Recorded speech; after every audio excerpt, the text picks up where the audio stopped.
All right, folks. So since we got such a small group today, feel free to unmute with any questions as we go along. Interrupt away. So today we're going to be talking a little bit about teaching in Microsoft, and let me just get all of the stuff pulled up for you here. There we go. The same with everything else that we've done in all of the Microsoft stuff for those of you who have been joining in on this Microsoft journey. We're going to start from Insider. This is Insider and Teams are the best portals to get to just about anything. That said, since we are talking about working with students, it was brought up in a previous session. What's the best jumping off point for the students? Like if you're pointing to them, hey, I want you to use your Microsoft stuff. OneDrive is a great jumping off point for them because that'll be pretty familiar to a lot of them. It's either something they already use or it's really similar to a lot of different uh, file storage products. And the chances are they probably use something like that. So point the students to OneDrive. For us, we're going to start from Insider, and to get to anything, we always start with a waffle in the upper left-hand corner.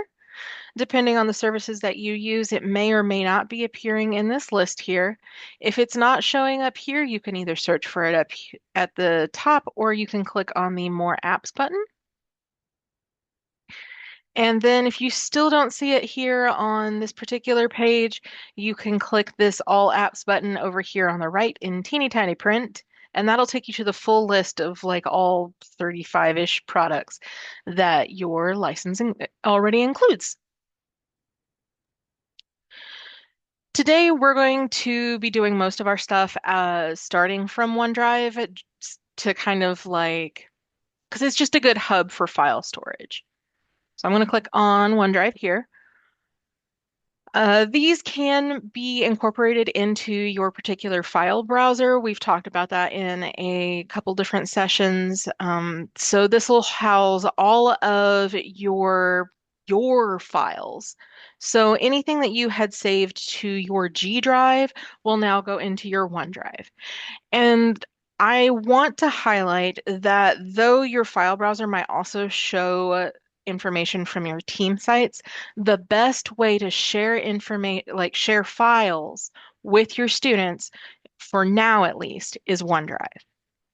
The reason is that this one has a share feature that isn't available to files through your team sites. So for now, let's go ahead and I'm going to click on this little file icon right here that'll take me to the full list of my files, just because that's the way that I like to look at this. And that is a great way to point to one of the leading aspects of Microsoft, which is you can get to anything from just about anywhere. And so you can do pretty much anything that you've already been doing. And you can do it in a way that works for you. So if you like going to a certain way, do it that way. Like if you like the way that I'm doing, do it that way. It's really about finding what works for you. So in terms of that, anything that you have been doing, you can continue to do. We do have a article breaking down the like analogs between Google and Microsoft. You can find that on the Insider here up at the top of the screen if you click on Learn M365, and I cannot tout the benefits of this strongly enough. Every single session I know I mention it, but it just really is just full of great resources. Amy put together this page here that has a link to both the help desk articles that are maintained by your IT department, as well as some learning pathways from Microsoft's Learn platform. These go from the very beginning of help me, I just logged in for the first time and I don't know how to create a Word document, to like all the way like advanced, like I'm an IT person and I need some guidance on this part. The great thing about these is that if you go into, for example, like you want to look at the M365 basics and you're wanting to just find some basic information for getting started, you'll note that up here it changes like because it goes to the actual Microsoft website. If you copy these links here, you can share these links. You can put them in your courses, you can send them to your students. They're all available, and since it's just through Microsoft, the students can use them too if that's beneficial to the kind of courses that you teach.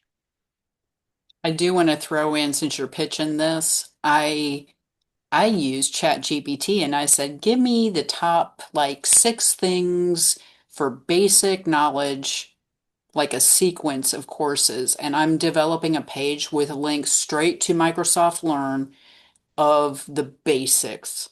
Start here, and it just builds on that. So I'll be adding that to the page, the original page that Heather showed.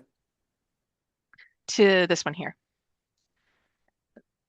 Those resources, just chef's kiss, fantastic. Also, like related to the like Chat GPT and whatnot, since Microsoft is an industry standard, if you're encountering something that you don't know how to do, you can just type it into Google and almost everything someone's written, well, like 20 someone's have written like a guide to it or recorded videos. If you're having an issue, chances are someone else has too. So Google even is a great resource for this. Now, I know that sharing information with your students is kind of one of the hot topics in terms of this transition. What I'm about to show you only applies if you currently have a My Courses shell that has links to files you have saved in your Google Drive. Not everyone does that. If you have uploaded your files straight into your My Courses, like if you actually did the upload, so it's like housed in My Courses, that won't be changed. Nothing that I'm about to show you will affect the things that are already in the LMS. Anything that's in the LMS will continue to be so. However, if you are currently sharing links to files or documents or whatever you have in your Google Drive, when you do the file migration, those links are going to break. Here is how you're going to recreate that, so to speak, with Microsoft. You have a couple different options here. Starting out of OneDrive, I'm going to click the little plus icon. This changes across all kinds of screens. Sometimes it's a plus icon, sometimes it says create new, sometimes it's just it'll always be in the upper left-hand corner. It's usually blue and it usually has a plus sign. So whatever that looks like for you, you can go ahead and click on that. And I'm just going to create a folder to work out of because most of us like to, organize our data. If I can type, that would be great. If you would like, you can even color code it, whatever it is that makes your heart happy. I'll pick purple for today just because, and then click create. In your use case, it might make sense to organize these by your subject code. It might make sense to organize them by the course code. Whatever it is, you then have two options for sharing files. To where we have a little bit of work to work with, I'm going to just copy some of my existing files into here just so it's not blank. For you guys, this could look the same. So you'll go into whatever files it is, like whatever folder is currently holding your file. I'm going to select these two files. And then depending on what you're doing, you can either click move to, and that's essentially cutting and pasting. They will disappear out of this file folder and will appear in the new folder. Or you can click copy to, and that will create a copy in the new location. If you click copy to, and then you go in and you make changes to it, those two files are not linked. So um, that's what I want for my presentation today because these are my sample files and I don't want to overwrite them. However, if you're doing this in your courses and you're creating copies, just be aware that those copies aren't linked together, and so those changes would have to be done in like all of the files. When I click on copy to here, you can then browse through your folder structure and you can decide where it is you want them to go. By default, it'll open up to whatever file you're in right now. But if you up here, this is called the breadcrumb. If you go back one step in the breadcrumb to My Files, that takes you up a level and you'll be able to pick whatever folder it is you want to store them in. And then you just click copy here and it'll do its little thing. You can see it's spinning here on the bottom. And in just a second, since I'm only copying two small files, there they are. For sharing information, you can either share them at the folder level here, or you can share individual files. If you share things at the folder level, what'll happen is when you go and you paste that link into My Courses or into the email or whatever, it will send just a link directly to the file to the folder. So when they click on it, it'll look like this, and they'll have a list of different documents here. For most use cases, students are going to be more familiar if you share things at the file level, and that's actually the recommended, like, kind of best practice if you're wanting this to be a more seamless transition. Whether you're sharing at the folder level or the file level, the process is the same. Vanessa, you, Hang on just a second. it, okay, Go ahead. me or I'm them? trying to turn my video thing on. Okay, there we go. Okay, so you had asked when I recommend adding these. You, it depends on when your file migration is happening, Okay. because when that file migration happens, like your links are going to die, like at that point. Okay, so my file migration is done, but I don't use, oh, I didn't really mean that. I didn't mean, excuse me, the Google ones. I'm talking about like the Microsoft like tutorial kind of stuff like that. When do you recommend adding those for students for like The that kind of the, stuff? the Microsoft tutorials are maintained by Microsoft themselves, so you can Mhm. add those at any point, and Microsoft will update them um, if those products are updated, and that's one cool thing about using the actual Microsoft Oh, I didn't even resource. think about that. Okay, so it's not a static link. It's a static link, but they just update the same page. Oh, that's what I meant. Yes. Yeah, yeah, yeah, yeah. Cool. So you And would say so go ahead and just put those in for spring I and I as spring mean, classes. if you're going to be using Microsoft 365, there's no reason not to, because they already exist and they're going to stay there. They're not going to move around or anything. Okay. Thank you. Um, cool. And for you, Vanessa, your students would benefit from those Microsoft Learns Oh, stuff yes. anyway. Yes. And the cool thing that a lot of people don't realize is that though, like, we as a college, we're switching, from using Google to Microsoft, the thing is the students already have a license to Microsoft. They've already had it for a long time and have been able to use these products. So for Really? them, it's not quite as big of a change there as it is for us. Now, I know they've had OneDrive for a while, but what about like Copilot? Copilot's a little bit tricky. Some are licensed, excuse me. I'm doing the same thing. Our license like includes a little bit of like basic stuff. And if you have it, like, and if they can use it in whatever capacity it'll allow them to. However, Copilot, like the full suite of features, requires an additional license, which will probably never be offered in full capacity to students. Okay. If you're needing like full capacity as an instructor, work with your supervisor and about like purchasing that additional license through IT. It's kind of like ChatGPT, where you get so many free questions and then you hit a limit. Mhm. That's how Copilot is too. So, but there is licensing available, but it does cost money. All right, Melanie, I think had a question. Yes. So what I want to make sure I understand this correctly.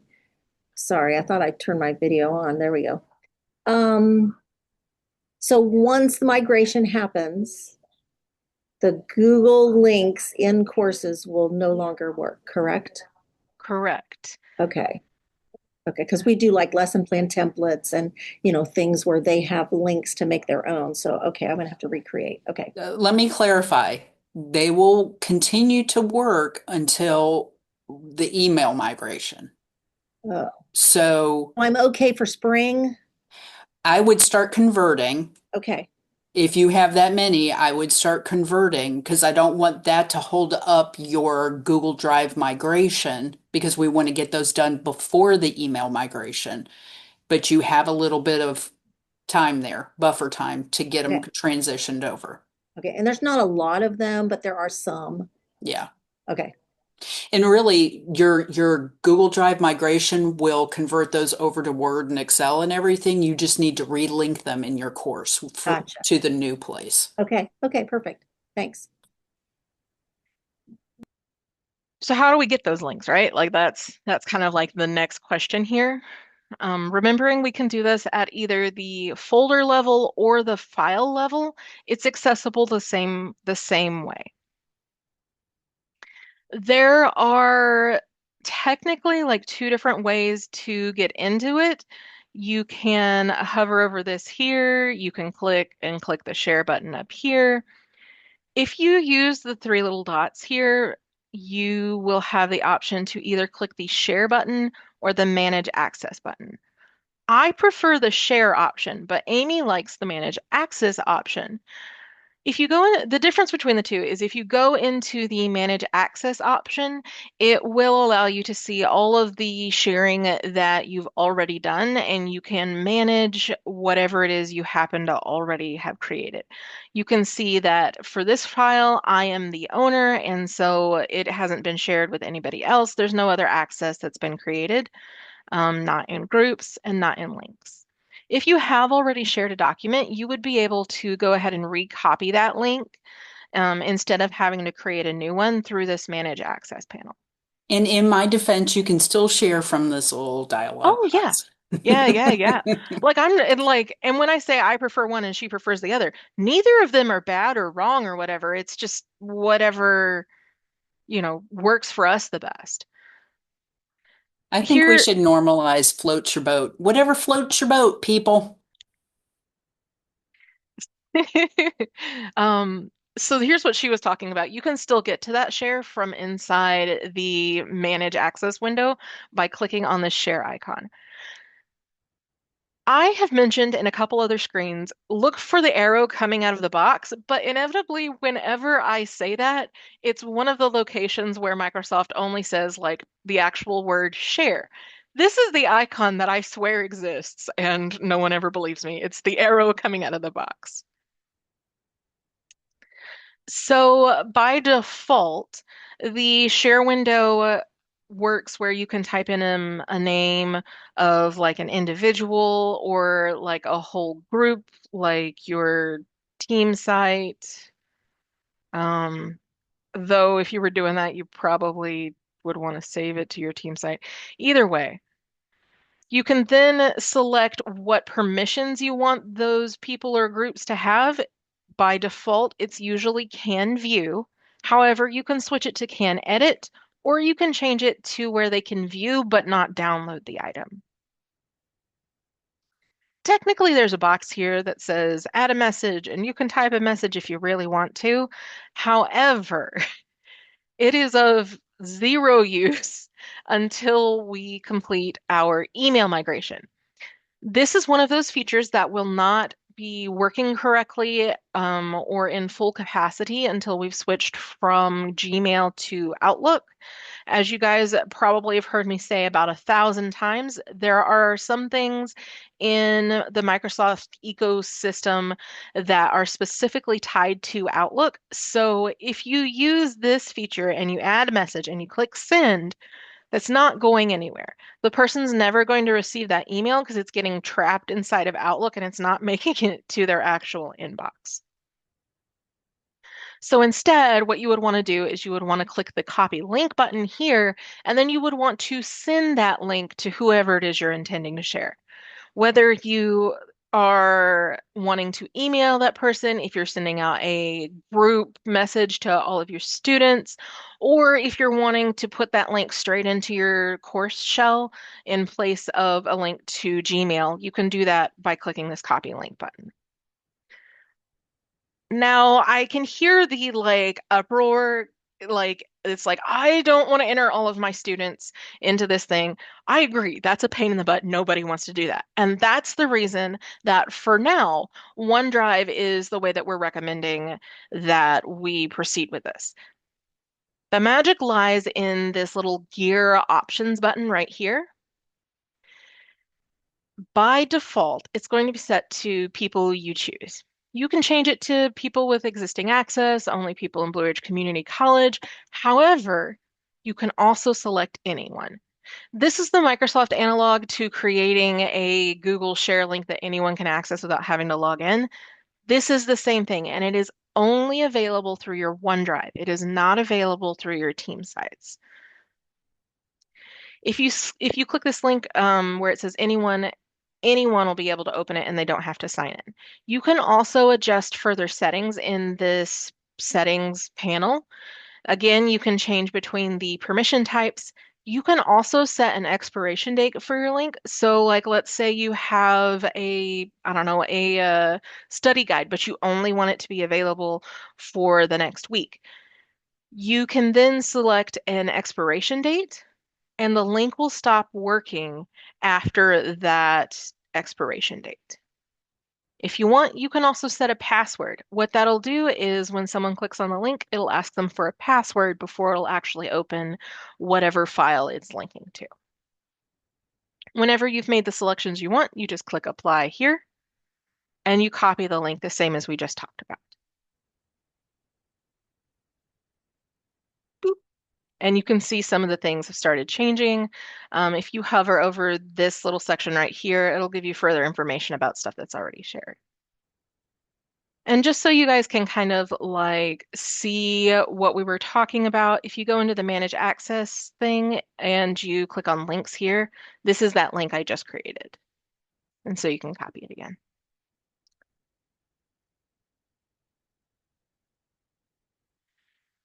The one single caveat for this, and it is incredibly important that you're aware of this, is that those links will break after you leave the college because OneDrives disappear after a very short window. So if you are planning to leave the college, you'll want to look at transferring those files to someone for continuity. Or if you are a supervisor, your very first thought when terming someone is make sure to fill out that term request because that tells IT a lot of information that we need, and it also tells us where to move these files. So just immediately think, hey, does this person have a OneDrive? Because after that very short window of time, the files are literally wiped from the face of the universe, and there is nothing IT can do to recover those. It is unfortunate, but true. Do we have any questions about that, like sharing? We feeling good about that part? Okay, seeing some nods. While we're in here and we're talking about the teaching in Microsoft, I wanted to show you guys some of the kind of cool bits and bobs. Excuse me. If you've been to some of our other sessions or if you're familiar with Microsoft, you'll know that several of the different products have a version that can be used online in the browser, as well as a version that can be that can be downloaded to your desktop and used on your actual computer. If it has one of each of those versions, the desktop version is usually more powerful than the browser version. So I'm going to use the desktop one for my demo stuff today to where I have access to all of the features and I can show you everything. But if you're working on something later after this and you're like, I know that Heather showed me this feature and it was right here, but it's not here for me, check and see if maybe it's a feature that's only available through the desktop version. And the way to do that is just open the desktop version and see if you have it there instead. So to get to this, I'm going to go to the ellipses, which is, the magic portal to everything. And then in open, you can either choose to open it in your browser, or in my case, I'm going to open it in the desktop app. You can also do this from your file browser once you have connected stuff. We've got a whole article and stuff on how to do that. In terms of fun, like bits and bobs or whatever, accessibility is like beautiful in Microsoft, and they have so many features in here to help you both create more accessible documents and to supplement the accessibility work that you're already doing. For instance, under the review tab, they've got this check accessibility thing right here that can help you set up things like your alt text and check for other accessibility stuff, such as um, the contrast and whatnot. It's just a cool little built-in helper. And then under view, there is the immersive reader.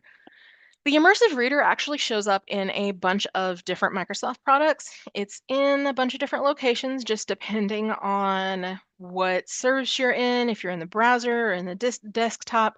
But no matter where you're seeing it, whether it's in a ribbon layout like this, or if it's in the upper right-hand corner where it says immersive reader, anytime you see that, it's referring to this particular tool. What this tool does is it takes the document that you have created and it adds in some um, accessibility tools for the individual that is currently reading that document. This doesn't make any actual changes to your document.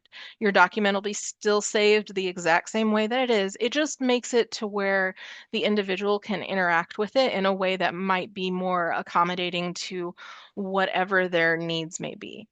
For example, it can adjust the column widths, it can adjust the background page color, and you'll notice that when it does that, it also flips text color so that you can still read everything.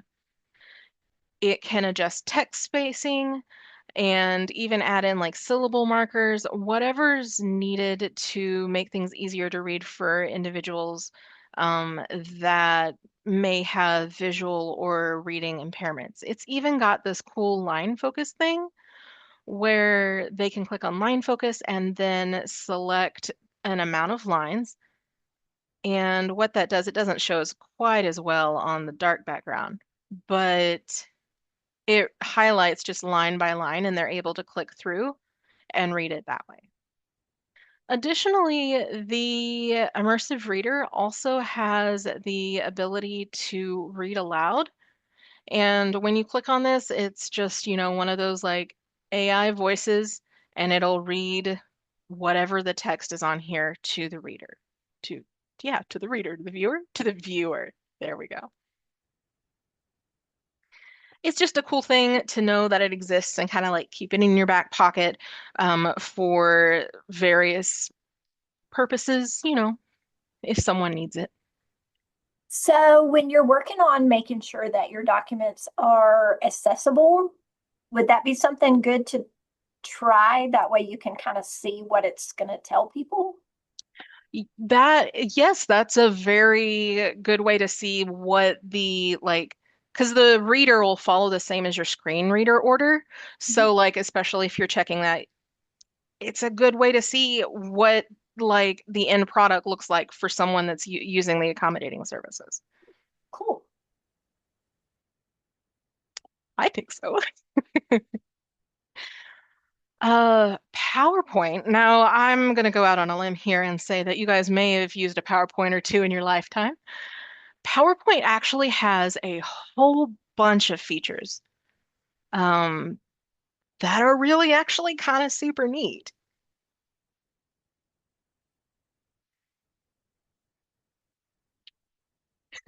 Um, so you've got like in your review and stuff, you've got like that check accessibility thing. It's still here. The thing that I think is super neat about PowerPoint in particular is that when you're presenting here, there is an option down here which is toggle subtitles.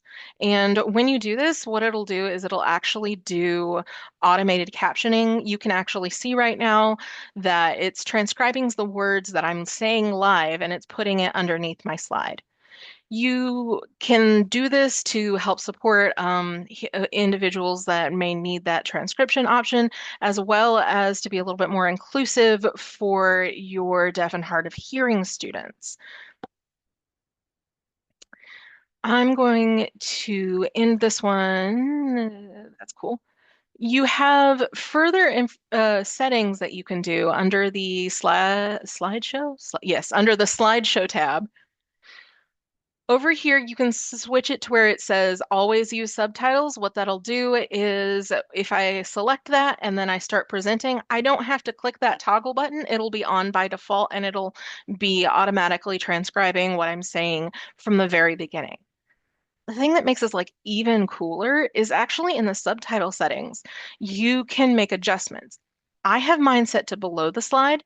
However, you can switch it to an overlay on the top or the bottom. You can move it to the top of the slide, and you can adjust the spoken and subtitle languages.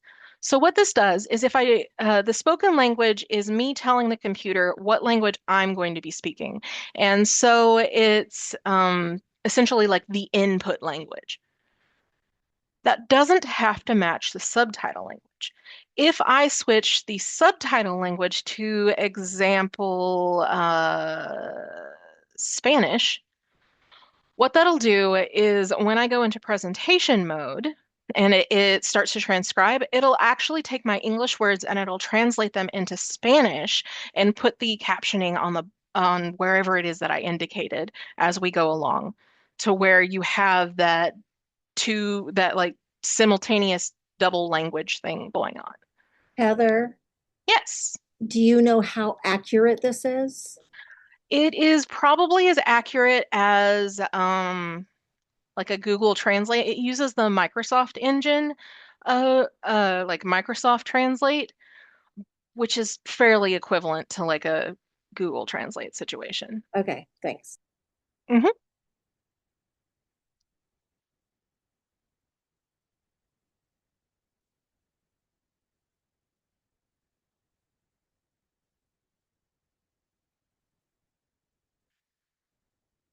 Right.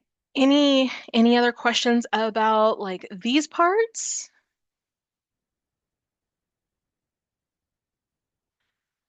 All right.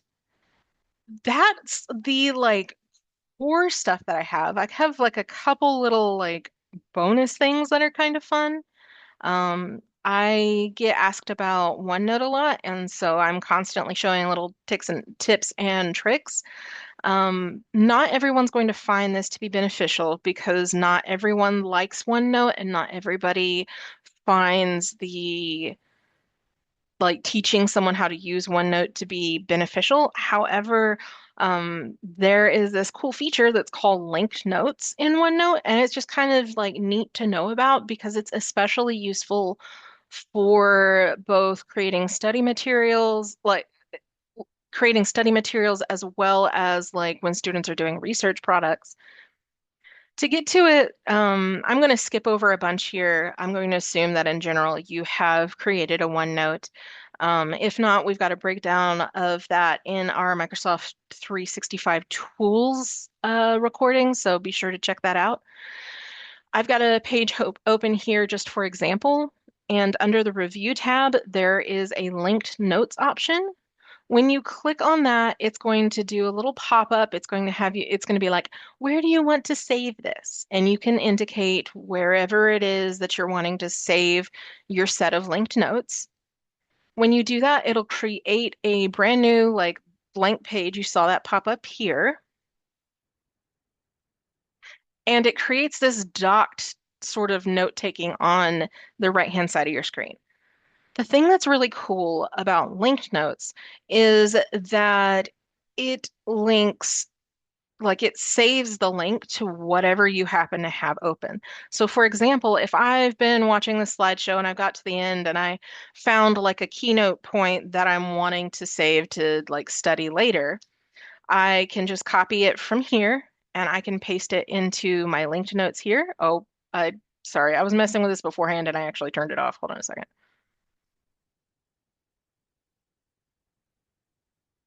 Okay. And when you paste it, there's this little icon right here, and you can click on that icon. I'm going to close this PowerPoint altogether. So it's not open or anything. Um, but when I go back and I hover over this, it'll give me a little tooltip pop up. And if I click on it, it'll actually, in this case, it's going to like download a copy just because of the way that I had it, but it will open up and it will open up to that exact same slide that I was on when I copied this information.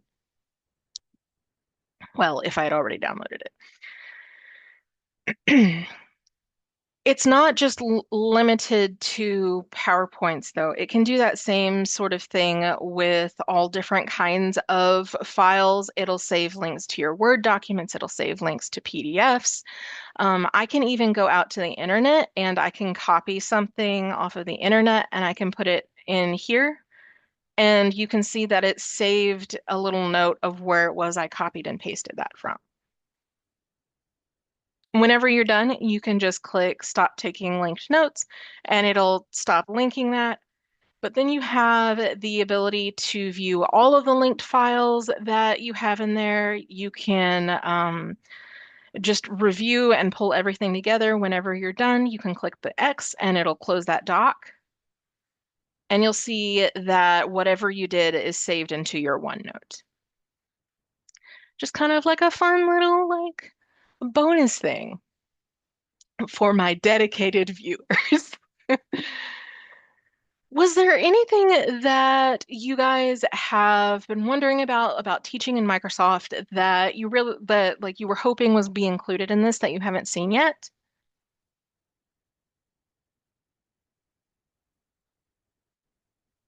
That's okay. I'll let you guys like percolate on that a little bit. This is not like a hard in question. Like if you don't ask me right this second, that's too bad. Because we're going to be like with you guys. And so as you move forward, teaching and learning is a great resource, especially when it comes to anything to do with like accessibility and just really with supporting your students in general. So as you're going forward, if you encounter a situation where you're like, man, there's got to be a better way to do this. I strongly encourage that you reach out to Sarah and her team because like they are fantastic at what they do. If there turns out to be any like technological difficulties and you're like the computer's not doing the computer thing, also you do have IT support at your fingertips. Just email us at helpdesk@blueridge.edu. I know a lot of people are like, "Why I hate you." But the thing is, like, literally, that is the fastest way to receive support because it will always go to whoever it is that is currently on staff and not in Bora Bora at that particular moment. I'm not seeing any additional questions coming through, so I think I'm going to leave you guys with that. If you guys are looking at this and you're like, I did this in Google and I'm trying to figure out how to do that in Microsoft, take a look at those help desk articles. We've got one that has a specific diagram. Um, it's the About 365 tools. And just for you guys, I'll even share a link to it here. It's got a diagram showing you that if you did this using like Google Drive, you'll be using OneDrive to do it here. So just as a fun little uh, tip on how to make that transition. If you have any questions. And I'll just give you the rest of your time back. Thanks so much for coming out today. I'm stopping recording.